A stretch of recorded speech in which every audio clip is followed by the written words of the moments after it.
Plastic product সেক্টরের একটা অন্যতম কোম্পানি যার নাম হচ্ছে অ্যাস্ট্রল লিমিটেড। অ্যাস্ট্রল লিমিটেডের হচ্ছে আমরা ফান্ডামেন্টালসটাকে নিয়ে অ্যানালিসিস করব, দেখব যে কোম্পানিটা ফান্ডামেন্টালি কতটা সাউন্ড রয়েছে।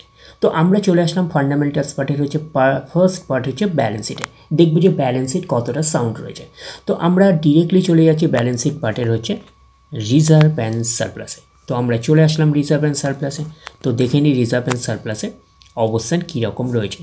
প্রথমে ছিল 230, তারপরে সেটা গ্রো করে 304, তারপরে হচ্ছে 607, 696, 835, 1006, পরপর গ্রো করছে 1266, 1488, তারপরে 1876, 2316, পরপর কিন্তু গ্রো করলো।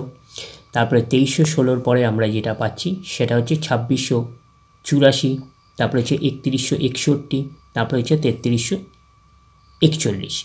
তাহলে আমরা পাচ্ছি কি রিজার্ভ অ্যান্ড সারপ্লাসের মধ্যে কনসিস্টেন্সি পাচ্ছি প্লাস গ্রোথ পাচ্ছি, এটা কিন্তু কোম্পানির ক্ষেত্রে একটা পজিটিভ সাইন। তো এটা থেকে একটা আমরা ওভারভিউ পেতে পারি যে নেট প্রফিটের মধ্যেও কনসিস্টেন্সি প্লাস গ্রোথ থাকার পসিবিলিটিস অনেক অংশ রয়েছে। তার কারণটা কি, নেট প্রফিটের কিছু অংশ রিজার্ভ অ্যান্ড সারপ্লাসে ট্রান্সফার হয়। তো ওভারঅল ভিউটা আমাদের কাছে ক্লিয়ার হয়ে যাবে কোম্পানিটার প্রফিট অ্যান্ড লসে গেলে। তো প্রফিট অ্যান্ড লসে গেলে ক্লিয়ার হয়ে যাবে যে নেট প্রফিটের মধ্যে কতটা কনসিস্টেন্সি রয়েছে, কতটা গ্রোথ রয়েছে। এখন তাহলে রিজার্ভ অ্যান্ড সারপ্লাস কত রয়েছে? রিজার্ভ অ্যান্ড সারপ্লাস রয়েছে 3341 কোটি আমরা বলতে পারি।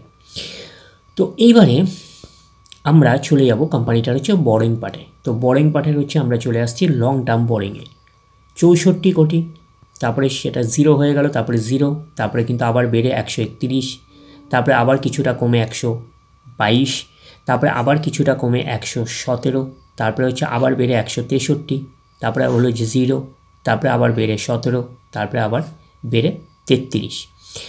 তো 33-এর পরে যেটা আবার পাচ্ছি স্লাইটলি একটা ডাউন পারফরমেন্স করে, অর্থাৎ লং টার্ম বোরিং কিছুটা কমে হচ্ছে 32 হলো, তারপরে আবার বেড়ে 44, তারপরে আবার কিছুটা বেড়ে 47।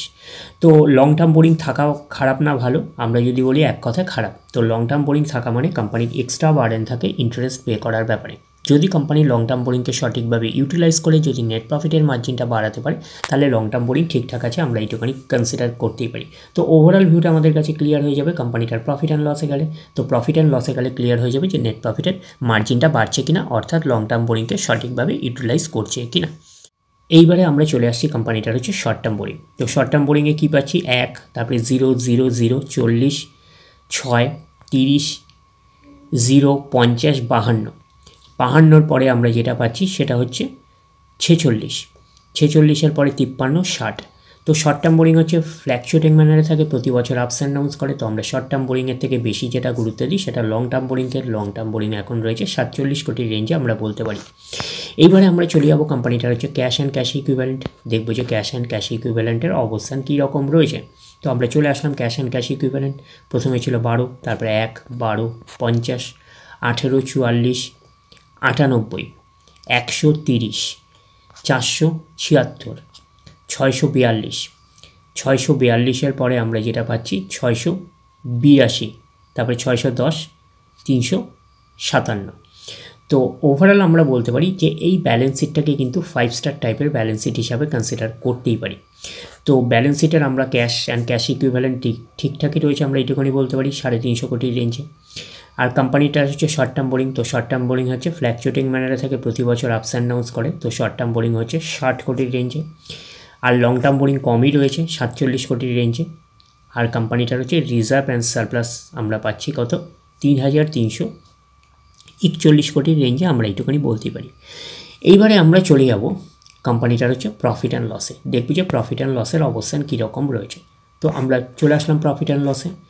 আমরা ডিরেক্টলি চলে যাব কোম্পানিটার হচ্ছে নেট প্রফিটে, দেখব যে নেট প্রফিটের অবস্থান কীরকম রয়েছে। তো চলে আসলাম নেট প্রফিটে, 61 কোটি প্রফিট, তারপরে সেটা গ্রো করে 79, তারপরে একটা স্লাইটলি ডাউন পারফরমেন্স করে 78, তারপরে আবার গ্রো করে 102, 145, 176, 197, পরপর গ্রো করছে, তারপরে 250, তারপরে 408, তারপরে 490, পরপর কিন্তু গ্রো করলো 490-এর পরে একটা স্লাইড ডাউন পারফরমেন্স করে 472, তারপরে সেটা আবার গ্রো করে 546, তারপরে হচ্ছে সেটা একটা স্লাইটলি ডাউন পারফরমেন্স করে 523। তো তো ওভারঅল নেট প্রফিটের মধ্যে আমরা কী পাচ্ছি, নেট প্রফিটের মধ্যে কনসিস্টেন্সি প্লাস গ্রোথ পাচ্ছি। তো দুই একটা জায়গা একটুখানি কনসিস্টেন্সি ব্রেক করেছে স্লাইটলি আমরা বলতে পারি, নাহলে ওভারঅল কিন্তু নেট প্রফিটের মধ্যে কিন্তু আমরা কনসিস্টেন্সিও পেয়েছি প্লাস কিন্তু গ্রোথ পেয়েছি। তো রিজার্ভ অ্যান্ড সারপ্লাস থেকে একটা আমরা ওভারভিউ পেয়েছিলাম যে নেট প্রফিটের মধ্যে কনসিস্টেন্সি প্লাস গ্রোথ থাকার পসিবিলিটিস অনেক অংশে রয়েছে। তো রিজার্ভ অ্যান্ড সারপ্লাস থেকে যেরকম আমরা পেয়েছি, তো সেই হিসাবে আমরা বলতে পারি যে নেট প্রফিটের মধ্যেও কিন্তু কনসিস্টেন্সি এবং গ্রোথ রয়েছে, আমরা এইটুকুনি বলতে পারি। এটা কিন্তু কোম্পানির ক্ষেত্রে কিন্তু একটা পজিটিভ সাইন। তো কোম্পানি লং টার্ম বোরিংকে কি সঠিকভাবে ইউটিলাইজ করছে? তো কোম্পানি লং টার্ম বোরিংকে সঠিকভাবে ইউটিলাইজ করছে বলে কিন্তু নেট প্রফিটের মার্জিনটা বাড়ছে। তাহলে আমরা এইটুকুনি বলতে পারি যে কোম্পানি হচ্ছে লং টার্ম বোরিংকে কিন্তু সঠিকভাবে ইউটিলাইজ করছে। তো এই প্রফিট অ্যান্ড লসটাকে আমরা কিন্তু 5 স্টার টাইপের প্রফিট অ্যান্ড লস হিসাবে কিন্তু কনসিডার করতেই পারি। তো এইবারে আমরা চলে যাব কোম্পানিটার শেয়ার হোল্ডিং প্যাটার্নে, দেখব কার কী অবস্থান রয়েছে। তো আমরা চলে আসলাম শেয়ার হোল্ডিং প্যাটার্নে। প্রোমোটার মিন্সকে কোম্পানির ওনার কত পার্সেন্ট স্টেক হোল্ড করে রয়েছে? 54.10%। এফআইএস ফরেন ইনস্টিটিউশনাল ইনভেস্টার রয়েছে 22.32%। ডিআইএস আছে ডোমেস্টিক ইনস্টিটিউশনাল রয়েছে 12.48%। আর পাবলিক রয়েছে 11.11%। তাহলে এইটুকুনি বলবো যে শেয়ার হোল্ডিং প্যাটার্নটা কিন্তু একটা ডিসেন্ট টাইপের শেয়ার হোল্ডিং প্যাটার্ন, প্রত্যেকেরই কিন্তু কম বেশি ইনভলভমেন্ট রয়েছে, আমরা এইটুকুনি বলতেই পারি। তো কোম্পানিটার নাম বলাই হয়ে গেছে অ্যাস্ট্রল লিমিটেড।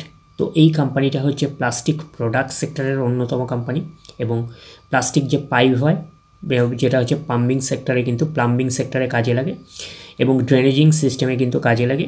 তো সেই সব কিন্তু পাইপস হচ্ছে এই কোম্পানিটা হচ্ছে ম্যানুফ্যাকচারিং করছে, এইটুকুনি কিন্তু মাথায় রাখবেন। যে পিভিসি পাইপগুলো হয়, তো পিভিসি পাইপ হচ্ছে এবং ফিটিংস, তো এইগুলো কিন্তু এই কোম্পানিটা হচ্ছে প্রোডাকশান করছে। তো কোম্পানিটার মার্কেট ক্যাপিটালাইজ হচ্ছে কত? মার্কেট ক্যাপিটালাইজ হচ্ছে অ্যাপ্রক্স বলতে পারেন 49,000 কোটি টাকার মার্কেট ক্যাপিটালাইজ। অর্থাৎ এই কোম্পানিটাকে আমরা মিড ক্যাপ টাইপের কোম্পানি হিসাবে কনসিডার করতেই পারি।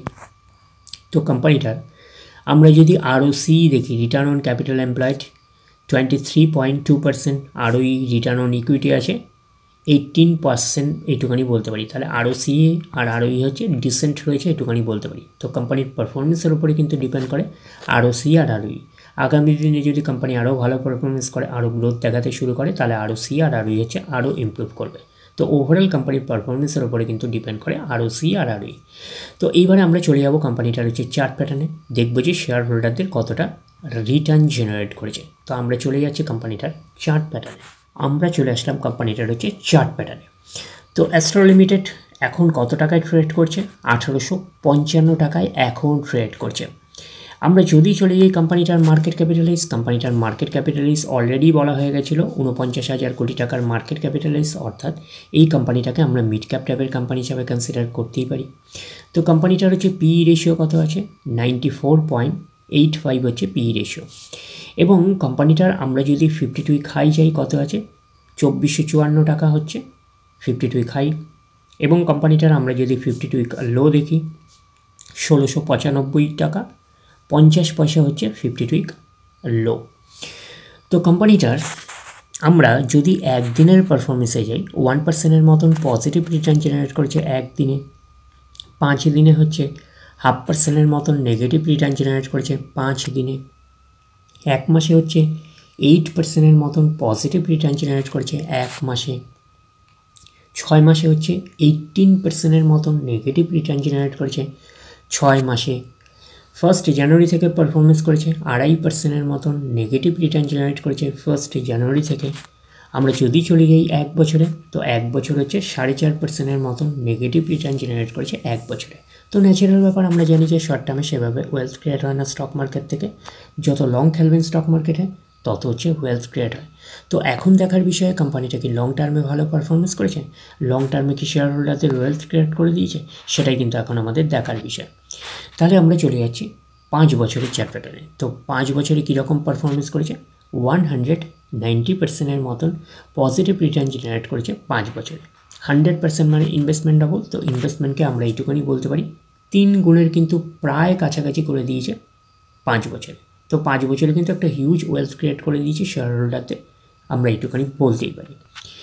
এইবারে আমরা চলে যাব কোম্পানিটার ম্যাক্সিমাম চার্ট প্যাটার্নে।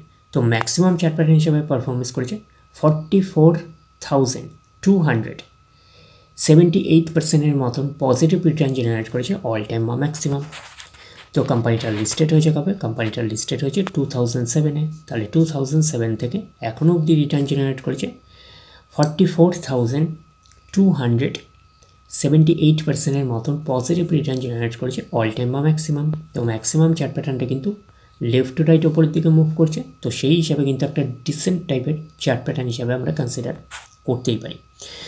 তো কোম্পানিটা হচ্ছে অ্যাস্ট্রল লিমিটেড, প্লাস্টিক প্রোডাক্ট সেক্টরের একটা অন্যতম কোম্পানি, এবং কোম্পানিটা কিন্তু একটা মিড ক্যাপ টাইপের কোম্পানি। তো মিড ক্যাপ টাইপের কোম্পানি হিসাবে কিন্তু এই কোম্পানিটাকে আমরা ফান্ডামেন্টালি সাউন্ড কোম্পানি হিসাবে কিন্তু কনসিডার করতেই পারি। তো ডিরেক্টলি গিয়ে জাম্প করে বাই করবেন না, ফার্দার স্টাডি করবেন।